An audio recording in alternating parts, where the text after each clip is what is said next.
Good afternoon to all of you. At the outset, I would like to thank Economic Times for organizing this Vision Conclave, a Vision Conclave to unfold the journey of Uttar Pradesh on $1 trillion economy. In fact, you must all be wondering how Uttar Pradesh has taken up this kind of a arduous journey, which looks so difficult and which has never happened anywhere on a big area. I mean, maybe in some small places where our current economy is around $250 billion. How this is going to be quadrupled in the next 5 to 6 years, that's a challenge. How this is going to happen, in fact, a roadmap must have been given to you by Alok Kumar, our Secretary Planning. And now I'm going to dwell on that. Further, in most public speeches I make in Hindi. I'll switch over to Hindi if people don't have any objection to it. I'll switch over to Hindi. I feel this is our national language and we should all respect that. So all platforms I speak in Hindi, I would like to move to Hindi. Thank you. सबसे पहले तो मैं economic times को इस बात के लिए बधाई देता हूं कि वो इतने महत्वपूर्ण विषय पर आज यहाँ पे कॉन्क्लेव रखे हैं, जहाँ पे आपने देश भर से तमाम सारे विशेषज्ञों को बुलाया है। हमारे प्रदेश से तमाम सारे लोगों को आज दिन भर बुलाएंगे और इस विषय पे चर्चा करेंगे। मैं उनसे ये अनुरोध भी करूंगा कि जो बात इससे निकल करके आती है उसका एक समरी मुझे भेजेंगे, जिससे हम देख सकेंगे कि उससे क्या बातें निकल करके आई पूरे दिन भर में। आप सोच रहे होंगे कि ये $1 ट्रिलियन इकोनॉमी जो हमारे माननीय मुख्यमंत्री जी ने संकल्प लिया है कि प्रदेश की अर्थव्यवस्था को 4 गुनी कर देंगे, और वो भी एक लिमिटेड टाइम फ्रेम में, यानी हम इसको स्प्रिंट करेंगे और कैसे करेंगे, क्या करेंगे, इस बात को लेकर के बहुत लोगों में किस्म किस्म की जिज्ञासा होगी और आप में भी निश्चित तौर पे होगी। आपको मैं बताना चाहता हूं कि उत्तर प्रदेश पिछले 5-6 सालों में इस तेजी से बदला है जिसका आगाज आपको जब आप लखनऊ आए होंगे तो आपको मिल गया होगा। अगर आप पहले लखनऊ कुछ साल पहले आए हो और आज लखनऊ आए हो तो आपको बहुत परिवर्तन नजर आ रहा हो। उत्तर प्रदेश में एक ऐसा पॉजिटिव माहौल है जो तमाम सारे देश विदेश के बड़े बड़े इन्वेस्टर्स आज उत्तर प्रदेश में इन्वेस्टमेंट करना चाहते हैं, क्योंकि जो सबसे पहले आवश्यक चीज है किसी भी प्रकार के इन्वेस्टमेंट के लिए वो एक शांति सुरक्षा व्यवस्था की है। और मैं समझता हूं कि देश में उत्तर प्रदेश से बेहतर शांति सुरक्षा व्यवस्था और कहीं नहीं। कहीं भी पूरे उत्तर प्रदेश के किसी कोने कोने में कहीं भी आप जाएंगे, चाहे महिला हो, पुरुष हो, बच्चे हो, इंडस्ट्रियलिस्ट हो, कोई भी हो, हर एक पूरी तरीके से सुरक्षित है, एक सेफ महसूस करता है कि आपको कहीं पे राजनी या किसी प्रकार की आपको अबडक्शन या और किस्म के क्राइम, ये बिल्कुल एक प्रकार से खत्म है। जो कि आपको अगर क्राइम रिपोर्ट ब्यूरो जो हमारा जो है, अगर आप उसकी रिपोर्ट भी देखेंगे तो उसका बहुत ही पॉजिटिव रिपोर्ट आपको नजर आएगी। पिछले काफी सालों से, जब ये से पिछले 5-6 सालों में जब से हमारे माननीय मुख्यमंत्री जी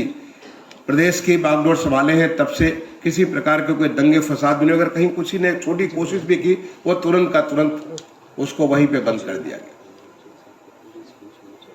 अगर आप देखेंगे इंफ्रास्ट्रक्चर, जो दूसरी चीज आवश्यक होती है किसी प्रकार के इन्वेस्टमेंट के लिए, तो इंफ्रास्ट्रक्चर के तौर में हमारा प्रदेश देश में एक अग्रणी प्रदेश के रूप में आगे निकल रहा है। चाहे वो एक्सप्रेसवेज हो, 6 एक्सप्रेसवेज ऑलरेडी हमारी चल रही है, संचालित है। आज हमें पूर्वांचल में या बुंदेलखंड में अगर जाना हो तो पहले जो है लग जाता था, लगभग 20-22 घंटे लग जाते थे। आज 8-9 घंटे में आप एक एंड से दिल्ली से वहां पहुंच सकते हैं। अगर आप इसको जो है देखेंगे कि रेल के बारे में देखेंगे तो रेल के बारे में जितने सारे ट्रांसफॉर्मेशन हुए पूरे देश में, एक काफी बड़ी संख्या में रेल का हमारा, चाहे उसको जो इससे कि स्पीड बढ़ सके, सारी की सारी लाइन जो हमारी रेल लाइन बहुत बड़े किलोमीटर में उत्तर प्रदेश से गुजरती है, उसमें काफी सारा काम हुआ है। अगर फ्रीट के बारे में देखेंगे तो फ्रीट के बारे में ईस्टर्न फ्रीट कॉरिडोर, वेस्टर्न फ्रीट कॉरिडोर का सबसे बड़ा हिस्सा हमारे उत्तर प्रदेश में गुजरता है और दोनों क्रॉस भी हमारे उत्तर प्रदेश में ही करते हैं, जिसे एक लॉजिस्टिक्स के मूवमेंट के बारे में एक बहुत बड़ी सुविधा हमारे उत्तर प्रदेश में तैयार होकर के आ रही है। अगर वाटरवेज के बारे में देखें तो देश का पहला वाटरवेज बनारस जिले के हल्दिया तक हमारे उत्तर प्रदेश में बनकर के तैयार हुआ और बनारस का जो हमारा वो हेड है वो देखिए कि कैसे बनकर तैयार हुआ। ऑलरेडी मूवमेंट हो रहा है, इसके बारे में मुझे जानकारी देने को आपको आवश्यकता नहीं है, आप सब वाकिफ हैं। अगर एयर के बारे में देखें तो आज हमारे प्रदेश में 9 एयरपोर्ट्स चल रहे हैं, जो हिंदुस्तान के हर एक क्षेत्र से, आप किसी शहर का नाम लीजिए, वो शहर हमारे उत्तर प्रदेश के शहर से सीधा सीधा कनेक्टेड है। और यही नहीं, जिसमें से 3 हमारे इंटरनेशनल एयरपोर्ट्स हैं और 2 हमारे और इंटरनेशनल एयरपोर्ट, जेवर का इंटरनेशनल एयरपोर्ट एक बहुत बड़ा एयरपोर्ट दिल्ली के करीब में, उसके एयरपोर्ट बनकर के तैयार हो रहा है, अगले 1-1.5 साल में बनकर तैयार होगा और फिर उसके बाद वहां से हमें तमाम सारी कनेक्टिविटी बढ़ जाएगी। अयोध्या में भी एक इंटरनेशनल एयरपोर्ट बनकर के तैयार हो रहा है, अगले साल के अंत तक हमारा जो राष्ट्रीय जो कि हमारा डोमेस्टिक फ्लाइट्स के लिए और उसके 1-1.5 साल के भीतर अंतर्राष्ट्रीय फ्लाइट्स के लिए अयोध्या का भी एयरपोर्ट बनकर के तैयार होगा। 5 और एयरपोर्ट सुपर एयरपोर्ट अथॉरिटी के साथ हम लोगों ने एग्रीमेंट करके उनके साथ वो काम कर रहे हैं, अगले 2 साल के भीतर वो भी बनकर के तैयार होंगे और वो उसका पूरा प्रदेश एक तरह से हमारा रीजनल कनेक्टिविटी से नेशनल और इंटरनेशनल कनेक्टिविटी से पूरा प्रदेश कनेक्टेड होगा। अगर शहरों में मेट्रो के बारे में बात करें तो आज पूरे देश में हमारा उत्तर प्रदेश है जहां के 5 शहर में मेट्रो ऑलरेडी चल रहे हैं। देश की पहली रीजनल रैपिड ट्रांसपोर्ट दिल्ली से मेरठ, जो कि करीब आपको आज की डेट में करीब 2.5 से 3 घंटे लगते हैं, वो आप केवल 55 मिनट में जर्नी कर पाएंगे सोरे स्टेशन से, जिसका पहला लेग एज अर्बन सेक्रेटरी में इसको फॉलो करता था। पहला लेग हमारा जो है 17 किलोमीटर का अगले कुछ एक महीने में उद्घाटन हो जाएगा और आपका सिरा पूरा का पूरा हमारा वेस्टर्न ये जो इलाका है वो एज इफ दिल्ली का ही एक हिस्सा हो जाएगा। आप कहीं से भी 25 मिनट, 20 मिनट, 30 मिनट में आप जाएंगे और जाकर वापस लौटेंगे तो you enjoy the life of this small city, at the same time you are connected to Delhi right away. तो इंफ्रास्ट्रक्चर के मामले में हर तरीके से, और ऑलरेडी हमारे 6 तो हमारे एक्सप्रेसवेज तो चल रहे हैं और 7 और पे काम चल रहा है। आपको मालूम होगा गंगा एक्सप्रेसवे जो कि काफी बड़ा ऑलमोस्ट 700 किलोमीटर का स्ट्रेच, उसके ऊपर ऑलरेडी काम चल रहा है। ऐसे तमाम सारे हमारे एक्सप्रेसवेज के ऊपर काम चल रहा है। तो इंफ्रास्ट्रक्चर के तौर पे भी हम काफी सशक्त हैं और काफी सशक्त बन रहे हैं। अब ये जो आगे का जो प्रोसेस है वो बहुत तेजी से हो रहा है।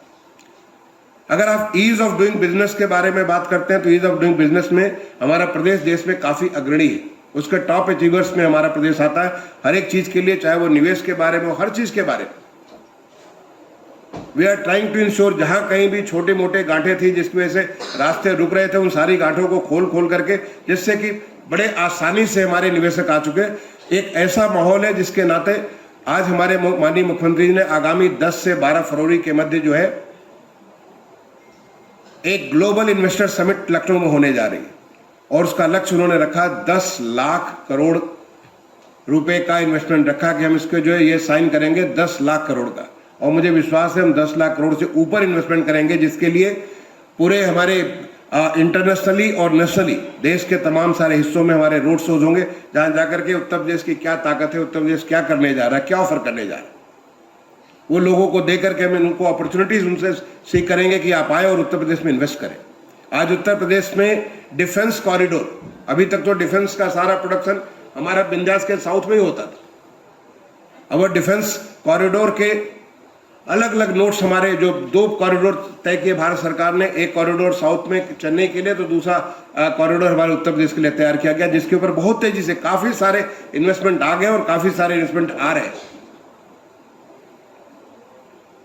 अगर आप देखें कि जो इलेक्ट्रॉनिक्स इंडस्ट्री के बारे में, अब कंप्यूटर इंडस्ट्री के बारे में, कंप्यूटर रिलेटेड सर्विसेज के बारे में, टेक्सटाइल के बारे में, फूड प्रोसेसिंग के बारे में, हर एक सेक्टर में, एक आपका मेडिकल डिवाइसेस के बारे में, हर एक सेक्टर में इतना लैंड हमारे पास उपलब्ध है, और खास तौर से लैंड जो कि हमारे जो एक्सप्रेसवेज है उनके सीधे उनके साथ है, रेल हेड के साथ है, जिससे कि आपको कोई दिक्कत न होने पाए। एक काफी बड़ा लैंड बैंक हम लोगों ने तैयार कर रखा उत्तर प्रदेश में, जो हम लोगों को इनवाइट कर रहे हैं कि आप यहाँ पे आएँ और आकर के इन्वेस्टमेंट करें। आपको जानकर के खुशी होगी कि पिछले 2-3 महीने के भीतर भीतर ग्लोबल इन्वेस्टर समिट को तैयारी में हमने 23 अपनी पॉलिसीज, अभी कल 2 दिन पहले आपको देखा होगा, आपने सोलर पॉलिसी आई थी, 2 दिन पहले आपने बहुत सारी, आप लगातार देख रहे होंगे कि हमारी policies they are best in the country. वो सारी चीज़ हम ऑफर कर रहे हैं। इंडस्ट्रियल भी पॉलिसी हमारी आ चुकी है, हमारी इलेक्ट्रॉनिक्स मैन्युफैक्चरिंग की भी पॉलिसी आ चुकी है, कंप्यूटर के बारे में, कंप्यूटर इन्वेस्टमेंट के बारे में, ITS के बारे में, बहुत सारी पॉलिसी, सोलर के बारे में, इलेक्ट्रिक व्हीकल्स के बारे में, MSME जो हमारे लिए बहुत इंपॉर्टेंट है। आपको जान करके हमारे उत्तर प्रदेश में लगभग 1,95,96 लाख MSME है और उनको एक व्यवस्था देने के लिए जिससे कि वो ग्रो कर सके, उनकी आगे अपॉर्चुनिटी बढ़ सके, उसके लिए MSME की नई पॉलिसी आई। उस पॉलिसी के तहत हम हर तरह का उनको सपोर्ट करने जा रहे हैं जिससे कि MSME को हम लोग तेजी से, they are part of the growth story of Uttar Pradesh, उनको क्या चीज़ कर सकते हैं उसके लिए नई पॉलिसी आई है। ये हमारी जो है एक फोकस ऑन द पॉलिसी, जिसके उस पॉलिसी के माध्यम से अगले 5 साल के भीतर भीतर हम काफ़ी सारे इन्वेस्टमेंट अट्रैक्ट कर सकें। लेकिन इतना ही पर्याप्त नहीं है, हमें एक ऐसा रोड मैप तैयार करने की आवश्यकता है कि जिस रोड मैप के हिसाब से हम पूरे उत्तर प्रदेश को, चाहे उत्तर प्रदेश इतना बड़ा इलाका है, इतना बड़ा क्षेत्रफल है, हमारे पास हिंदुस्तान के सबसे ज़्यादा कंज्यूमर्स, लगभग 24 करोड़ 240 मिलियन लोग यहाँ रहते हैं, उनके वो कंज्यूम करते हैं, the major consumer state in the whole country. अब उसको कैसे हम लोग इंश्योर करें कि इसको पूरे प्रदेश में एक हर सेक्टर में, हर एक क्षेत्र में हम इसको विकास कर सकें। इसके लिए हमने एक डेलॉयट कंपनी है, उनको हमने हायर किया, through the proper bidding process उनको हायर किया, and they are preparing a road map कि कैसे हम लोग सेक्टर के माध्यम से, कैसे हम लोग एरिया के माध्यम से क्या क्या चीज़ें कर सकते हैं। पूरे प्रदेश को हमने 10 अलग अलग सेक्टर बांटा, 10 अलग अलग सेक्टर्स को अलग अलग हमारे डिपार्टमेंटल जो एडिशनल चीफ सेक्रेटरी या प्रिंसिपल सेक्रेटरी के तौर पे उनको पूरा ग्रुप बनाया गया कि जिससे कि वो अपने सेक्टर के बारे में, उस 10 अलग अलग सेक्टर के बारे में सोच सकते हैं कि वहाँ पे कहाँ क्या क्या opportunities, what are the road blocks, कहाँ पे चीज़ें जो रुक रही हैं उन चीज़ों को हम लोग क्या करें जिससे वो स्मूथन हो सके, एक्सेलरेट कर सके। We have to take a fast route, we have to take a, ये हमें बहुत तेज़ी से आपको विकास को करना पड़ेगा, क्या हम कर सकते हैं उसके बारे में। ये सारी एक्सरसाइज एक साथ पैरेलली चल रही, चाहे वो एग्रीकल्चर का सेक्टर हो, एग्रीकल्चर सेक्टर में हम लोग क्या क्या परिवर्तन कर सकते हैं। अगर आप देखेंगे कि हमारा जो एक नेचुरल फार्मिंग के बारे में बात की गई, नेचुरल फार्मिंग का भारत सरकार ने जब एक बार इसको अनाउंस किया, वहाँ पे करने के पहले जब तक हमारे पास इंस्ट्रक्शन आया, उत्तर प्रदेश बुंदेलखंड में ऑलरेडी नेचुरल फार्मिंग का कार्य प्रारंभ कर दिया और हमने पूरा गंगा के बेसिन पर नेचुरल फार्मिंग, जो कि आने वाले समय में एक नई चीज निकल करके आ रही है, वो सारी एक्सरसाइज कर। तो ये एक उत्तर प्रदेश चीजों को समय के साथ एक पूरे देश के ग्रोथ इंजन के रूप में एक नए उत्तर प्रदेश, जो माननीय प्रधानमंत्री जी कहते हैं कि एक नया भारत का उदय हो रहा है, उदय जो हमारा एक अमृत काल, 75 साल की आज़ादी के बाद जो हमारी अगले 25 साल की यात्रा है, जिसको माननीय प्रधानमंत्री जी ने एक अमृत काल का संज्ञा दिया और कहा कि ये हमारी जर्नी ऐसी होगी जो कि देश को आगामी 25 सालों में एक विकसित देश के श्रेणी में ले जाएगी। मुझे ऐसा लगता है कि जिस प्रकार का जो माहौल भारत सरकार से तैयार किया गया, उत्तर प्रदेश उस सारी की चीज़ों को, सारी चीज़ को, उसका पूरा लाभ लेते हुए प्रदेश को, जैसे देश एक नया भारत की तरफ बढ़ा, हमारा उत्तर प्रदेश एक नए उत्तर प्रदेश के रूप में, जहाँ पे हर नागरिकों को वो तमाम सारी सुविधाएं हों, वो तमाम सारी अपॉर्चुनिटीज़ मिले, अवसर मिले, जिससे वो अपने पोटेंशियल को पूरी तरह से रियलाइज कर सके। आपको आश्चर्य होगा कि हमारे प्रदेश में हर जिले में मेडिकल कॉलेज, ऑलरेडी 65 जिले में मेडिकल कॉलेज का है, तो बन चुके हैं, चल रहे हैं या वहाँ पे बन रहे हैं। बाकी 10 के बारे में हम लगे हुए हैं कि जितना जल्दी से जल्दी मेडिकल कॉलेज कर सके। आज पिछले थोड़े दिनों के भीतर करीब 12 नई प्राइवेट यूनिवर्सिटीज, जो we are trying to create an environment जिससे कि हमारे ऑलराउंड ग्रोथ, जो कि एक जो हमारे इसके लिए माननीय प्रधानमंत्री जी ने एक मंत्र दिया, रिफॉर्म, परफॉर्म एंड ट्रांसफॉर्म, उस मंत्र को पूरी तरह से हमारे माननीय मुख्यमंत्री जी इसको साकार करते हुए हर एक सेक्टर में हम लोग क्या रिफॉर्म्स ला सकते हैं। हो सकता है कि कुछ एक चीजें हमसे अभी अनदेखी रह गई हो, कहीं छूट गई, एक बार संज्ञान में आता तो उस चीज़ को कैसे हम लोग रिफॉर्म कर सकते हैं और उस रिफॉर्म के आधार पर हम परफॉर्म कर सकते हैं, कैसे हम लोग आगे लेकर के ट्रांसफॉर्म कर सकते हैं। अगर आप देखें तो उत्तर प्रदेश हिंदुस्तान का, चाहे वो फूड का बाउल हो, अगर आप फूड के तमाम सारी चीज़ों को अगर आप उसके नंबर्स आप देखेंगे तो उत्तर प्रदेश देश का सबसे ज़्यादा तमाम किस्म के अन्न को प्रोड्यूस करने के बारे में या तो नंबर 1 होगा, नंबर 2 होगा, नंबर 3 होगा, वगैरह वगैरह। अगर आप हॉर्टिकल्चर एंड फ्रूट प्रोडक्ट्स के बारे में, अगर आप वेजिटेबल्स एंड फ्रूट्स के बारे में देखेंगे, वो भी इतनी सारी चीज़ें, और हर एक में हमारा स्थान पहला, दूसरा, तीसरा है। The volume is so much and we are using the technology in a big way, क्योंकि टेक्नोलॉजी के यूज किए बगैर हम ये आगे का ग्रोथ नहीं कर सकते। स्टार्टअप को हम लोग सब तक लिए बगैर हम लोग आगे का नहीं कर सकते। स्टार्टअप के बारे में 1000 करोड़ का सिडबी को एंकर करते हुए एक हमारा स्टार्टअप फंड बना हुआ था। अभी हाल में हमारे उत्तर प्रदेश की कैबिनेट ने, माननीय मुख्यमंत्री जी ने अप्रूव किया एक नया, पहले देश में पहला इस प्रकार का फंड जो कि इनोवेटिव फंड है। वहां पे हम प्राइवेट सेक्टर का we are going to get that they are going to run the system, और वो मदद करेंगे कि कैसे हमारा स्टार्टअप्स जो कि आज के शुरू में एक नई आइडिया को लेकर के लाइफ को ट्रांसफॉर्म करने के लिए एक नई आइडिया को लेकर शुरुआत करे और बाद में वो यूनिकॉर्न कंपनी बन जाए, वो कैसे बन सकता है, ये उत्तर प्रदेश उसके लिए अवसर प्रदान करे। जो हमें आपका centres of excellence, IIT Kanpur में एक centre of excellence on the drone के बारे में, आर्टिफिशियल इंटेलिजेंस मशीन लर्निंग के बारे में IT के एक जो सेंटर नोएडा में बना हुआ, वहाँ पे अब जो हमारे जो मेडिकल डिवाइसेज है उसके बारे में SCPGI में, ऐसे तमाम सारे। और आप देखेंगे जो हमारी नई पॉलिसी आई है, नई policy promotes research and development, चाहे वो इंडस्ट्रियल पॉलिसी हो, MSME की पॉलिसी हो, हर एक में अगर हम कोई ऐसे सेंटर ऑफ एक्सेलेंस बना करके कोई नई चीज़ों को अगर हम नवाचार, कोई नया चीज़ कर सकते हैं, उसके बारे में पूरा का पूरा एक माहौल देने का कोशिश की जा रही है कि हमारे उत्तर प्रदेश का जो विकास हो, उस विकास के लिए हर एक को साथ लेके चले, नई नई चीज को हम लोग अपनाएं। जो आपका आकांक्षात्मक जिले के बारे में आपने सुना होगा कि देश में माननीय प्रधानमंत्री जी ने 112 जनपदों को सेलेक्ट किया, उसमें से 8 जनपद हमारे उत्तर प्रदेश के थे जो कि विकास के, अगर देखें ह्यूमन डेवलपमेंट इंडेक्स के बारे में देखें, they were far behind and the idea was to hand hold them, idea was to focus on them so that they become the leaders.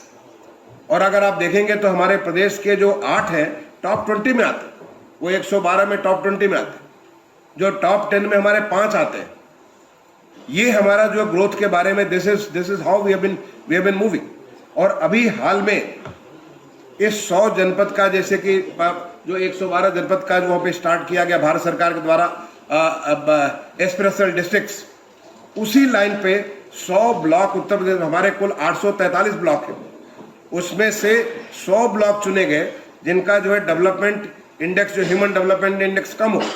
On the same line now we have got young experts जो कि वो PhD हैं, masters है from good universities and they are working like CM fellows to hand hold and make sure that these blocks, जिनका जो हमारे आज की डेट में ग्रोथ में कहीं पीछे छूट गए फॉर सम रीजन और other, they become aspirational and they not only come up to the level which is the best in the state but the best in the country and they start aspiring all others, उनको दूसरों के लिए वो एक aspiration बन जाए। ये एक प्रोसेस है जिससे कि हम हर चीज़ को, जो हमारा ग्रोथ में जो पीछे छूटा हुआ, उसको भी साथ में लेके चलें और तब हमारे प्रदेश की जो इकोनॉमी है, उस इकोनॉमी को हम लोग $1 ट्रिलियन पे लेके पहुंच सकते हैं। ऐसे तमाम सारे मेजर्स जो हमारे प्रदेश में जो इंडस्ट्री है, जो प्रदेश में हमारी एकेडमियाँ हैं, उनको साथ लेके चल करके कि कैसे हम लोग अपने प्रदेश को, उनको they can become point for economic growth, A point for transformation of the human life. कैसे लोगों के जिंदगी को आसान करके, जिससे कि लोग अपनी पूरी क्षमता के मुताबिक अपने प्रदेश की अर्थव्यवस्था को अपनी पूरा का पूरा वो अपना योगदान दे सके। This is the new Uttar Pradesh. और इसलिए जो $1 ट्रिलियन इकोनॉमी के बारे में एक बार जब हमने पूरा का पूरा एक माहौल माननीय मुख्यमंत्री जी ने तैयार कर दिया और पूरे देश से जो हमें एक ऊर्जा प्राप्त हो रही है, जो अमृत काल की ऊर्जा प्राप्त हो रही है, जो माननीय प्रधानमंत्री जी के द्वारा तमाम सारे सेक्टर्स में जो काम हो रहे हैं, उन सारी चीज़ों को लाभ लेते हुए अपनी इस ऊर्जा को हम अगर प्रयोग करके करेंगे तो मुझे लगता है कि ये जो लक्ष्य है हर एक सेक्टर को एक साथ जोड़ते हुए आगामी 5-6 साल के भीतर भीतर हम लोग उसको अचीव करेंगे। इसका एक रोड मैप आलोक ने आपको जरूर एक प्रेजेंटेशन किया होगा, मैं पिछले सेक्टर में आपने देखा होगा। If you have some ideas, because कोई भी डेवलपमेंट सरकार अकेले नहीं करती। इनफैक्ट माननीय प्रधानमंत्री जी ने एक शब्द कॉइन किया, team India. Team India is the national government, the state government, the local government and the industry, academia and the public. Everybody is part of the team India, and we all have to make that big difference in our journey to become a developed nation. That's what that's what we should aim at. That's what we are going to do that, and I think we can do far before, much more earlier than 2047.